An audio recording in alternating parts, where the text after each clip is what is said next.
కొందరి పోలీసులకు ఇంకా పాత వాసనలు పోవడం లేదు. ఏపీ కొందరు పోలీసులు ప్రభుత్వానికి చెడ్డ పేరు తీసుకొస్తున్నారు. కనీసం పోలీసు మాన్యువల్స్ కూడా తెలియకుండా ప్రవర్తిస్తున్నారు. ఫ్రెండ్లీ పోలీసింగ్ తో శాంతి భద్రతలు కాపాడుకునేందుకు ఒక పక్క కూటమి ప్రభుత్వం ప్రయత్నాలు చేస్తుంటే మరోపక్క కొందరు పోలీసుల తీరు కూటమి పాలనను ప్రశ్నార్థకంగా చేస్తుంది. ఇవాళ విజయవాడలో బీసీవై పార్టీ అధినేత రామచంద్ర యాదవ్ డిఎస్సీ అభ్యర్థులకు మద్దతుగా ధర్నాలో పాల్గొన్నారు. అయితే అక్కడికి చేరుకున్న ఒక సీఐ రామచంద్ర యాదవ్ పట్ల దురుసుగా ప్రవర్తించారు. ఆయనకు Y+ కేటగిరీ ఉన్నా కూడా కనీసం మాన్యువల్ తెలియకుండా వ్యవహరించారు.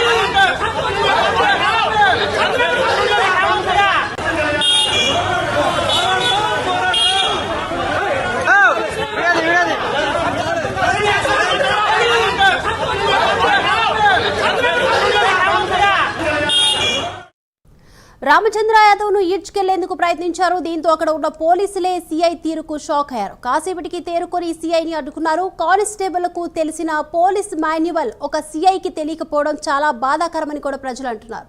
అప్పటికి అక్కడున్న సిఆర్ఎఫ్ సిబ్బంది చెబుతున్నా కూడా వినకుండా ఆ సీఐ ఆగ్రహంతో ఊగిపోయారు. వైఎస్ఆర్ కాంగ్రెస్ పార్టీ హయాంలో వ్యవహరించిన దానికంటే దారుణంగా వ్యవహరించారు. ఈ సీఐపై చర్యలు తీసుకోవాలని బీసీవై పార్టీ నాయకులు కార్యకర్తలు కోరుతున్నారు.